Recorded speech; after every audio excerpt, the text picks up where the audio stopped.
মুরলির তারিখ 18 ডিসেম্বর 2024।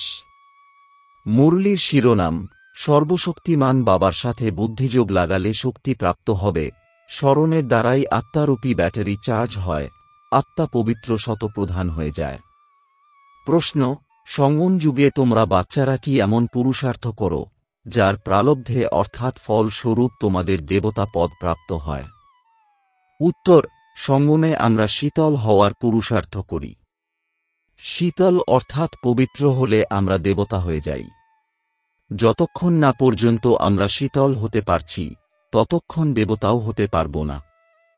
এই সঙ্গমেই শীতল দেবী হয়ে সকলের উপরে জ্ঞানের ঠান্ডা জলের ছিটে দিয়ে সবাইকে শীতল করতে হবে। সকলের উত্তাপ শীতল করতে হবে। নিজেও শীতল হতে হবে আর সবাইকেও করতে হবে। ওম শান্তি।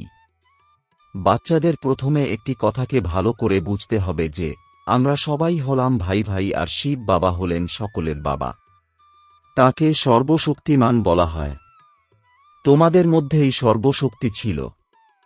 তোমরা সমগ্র বিশ্বের উপর রাজত্ব করেছিলে।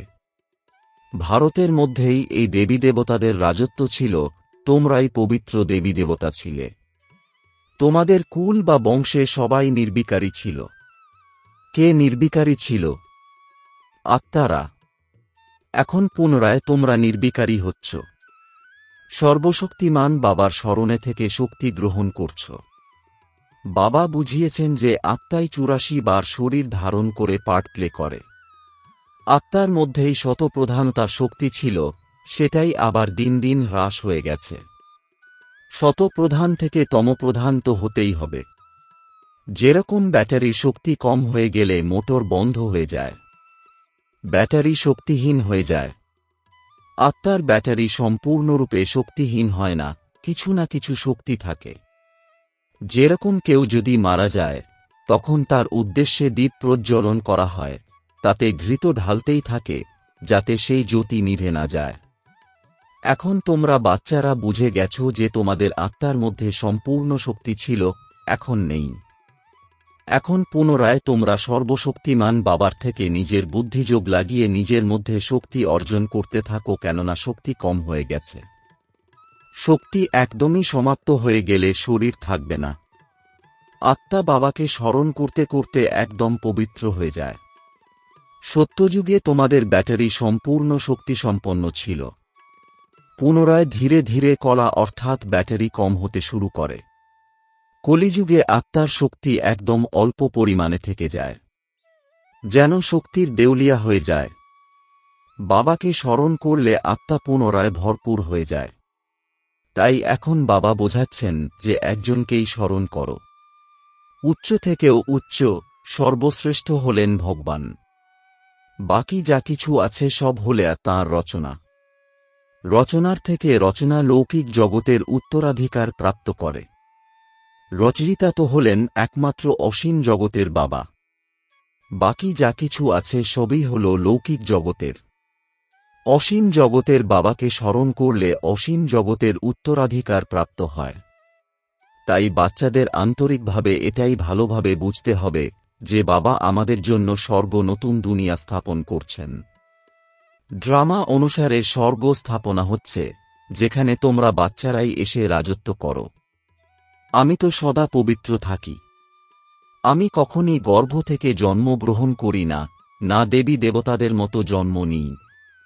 কেবলমাত্র বাচ্চারা, তোমাদেরকে স্বর্গের রাজত্ব দেওয়ার জন্য যখন ইনি অর্থাৎ ব্রহ্মা বাবা 60 বছরের বানপ্রস্থ অবস্থায় উপনীত হন, তখন এনার শরীরে আমি এসে প্রবেশ করি। ইনি আবার নম্বর 1 তমপ্রধান থেকে নম্বর 1 শতপ্রধান হয়ে যান।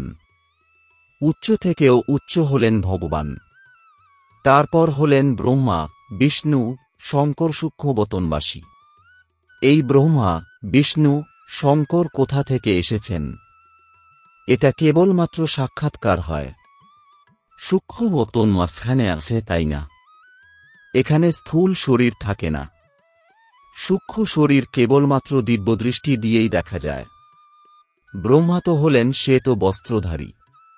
বিষ্ণু হলেন হীরে জহরতে সজ্জিত। আবার শঙ্করের গলায় সাপ ইত্যাদি দেখানো হয়েছে।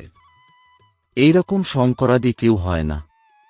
দেখানো হয়েছে অমরনাথে শঙ্কর পার্বতীকে অমর কথা শুনিয়েছিলেন।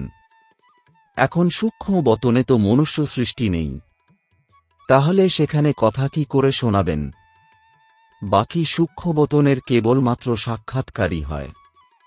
যে সম্পূর্ণ পবিত্র হয়ে যায় তারই সাক্ষাৎকার হয়। সেই আবার সত্যযুগে গিয়ে স্বর্গের মালিক হয়। তাই বুদ্ধিতে থাকা চাই যে এনারা এই রাজ্যভাগ্য কি করে পেয়েছেন। লড়াই আদিতে কিছু হয় না।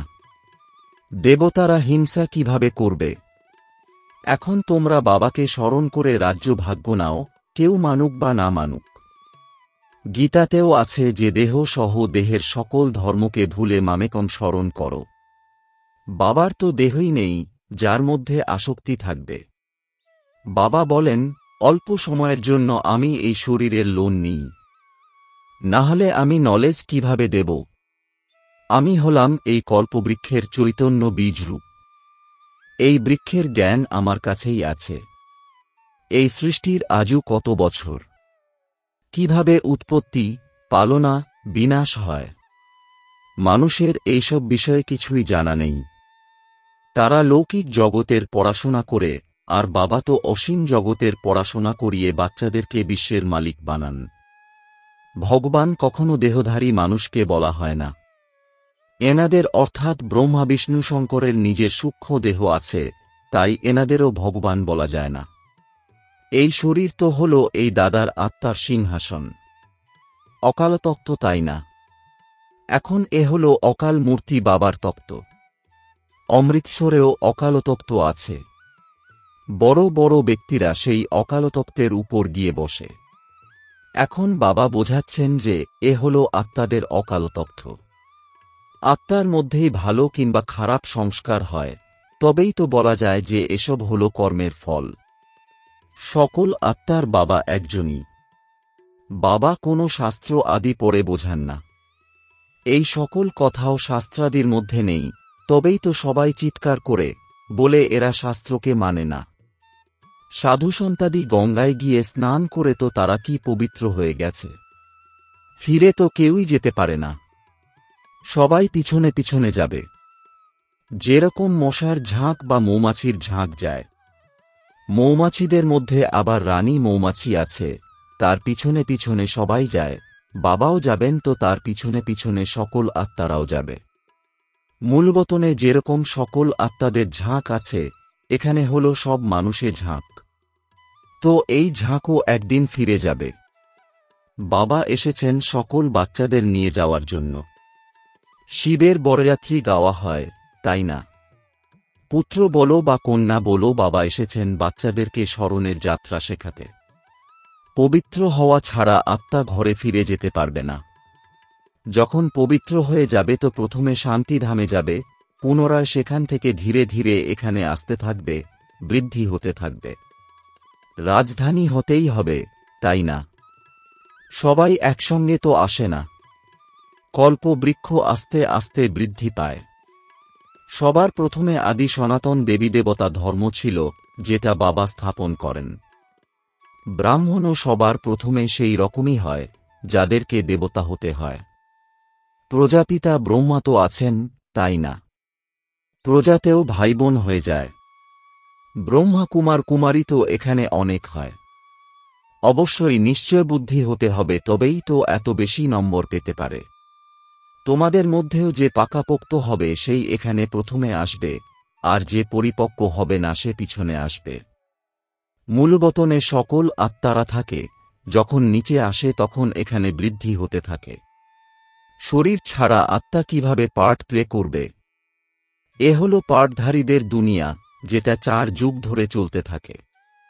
সত্যযুগে আমরা দেবতা ছিলাম, পুনরায় ক্ষত্রিয়, বৈশ্য, শূদ্র হয়েছি।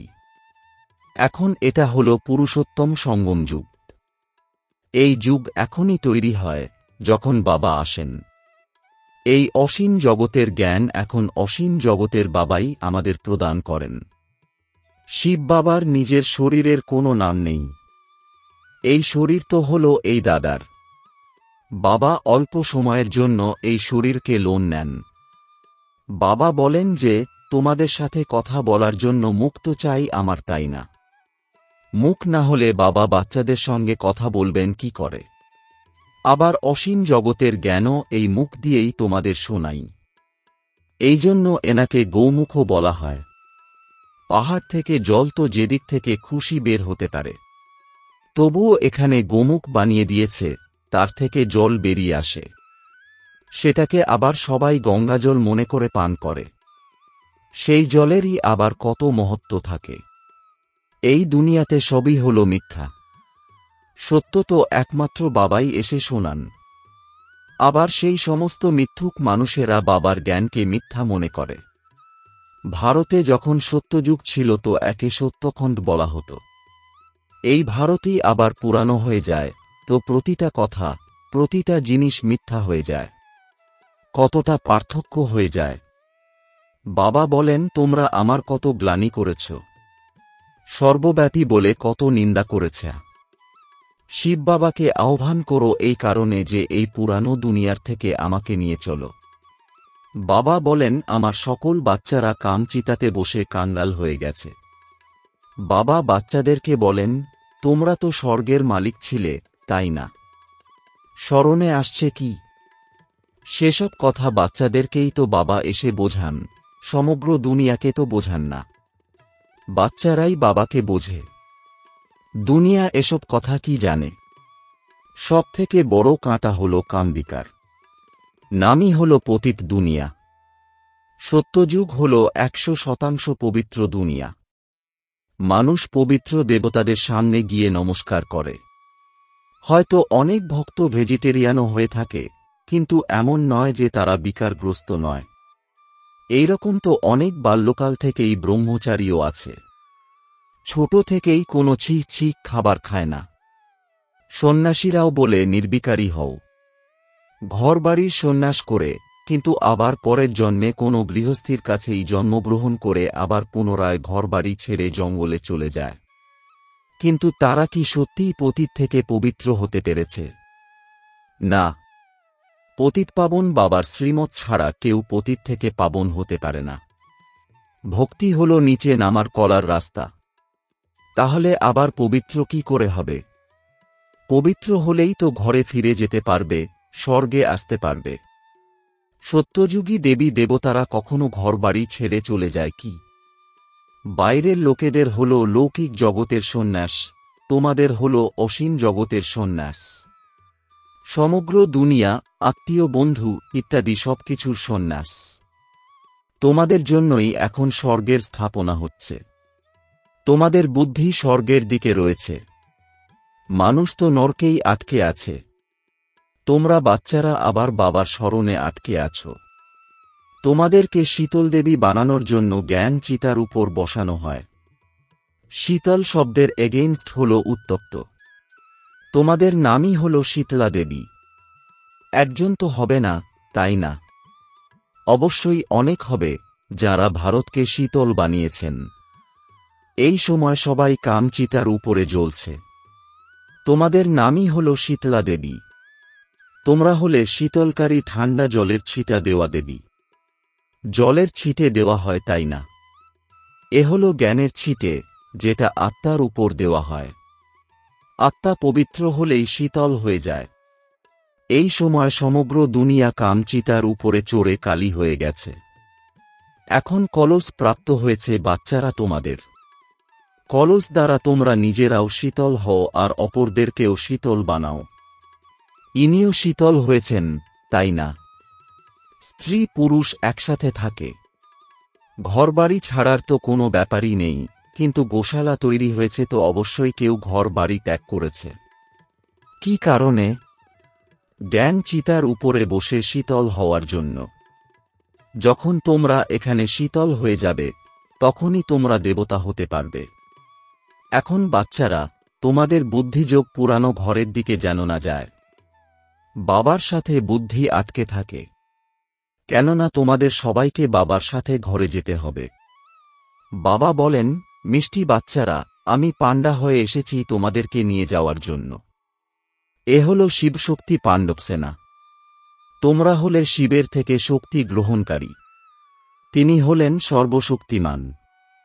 মানুষ তো বোঝে যে পরমাত্মা মৃত ব্যক্তিকে জীবিত করে তুলতে পারেন, কিন্তু বাবা বলেন, প্রিয় বাচ্চারা, এই ড্রামায় প্রত্যেকের অনাদি পাঠ প্রাপ্ত হয়েছে।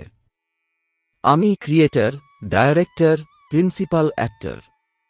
ড্রামার পার্টকে আমরা কোনোভাবেই চেঞ্জ করতে পারব না।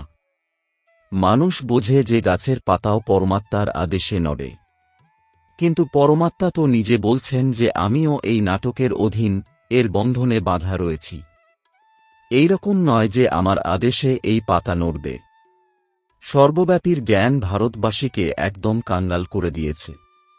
বাবার জ্ঞানে ভারত পুনরায় শির মুকুট হয়ে ওঠে।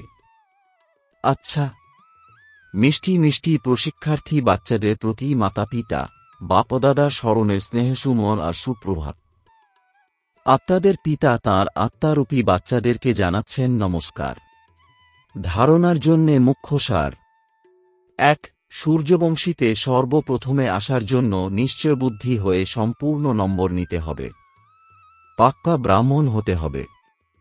অসীম জগতের জ্ঞানকে স্মরণে রাখতে হবে। ২.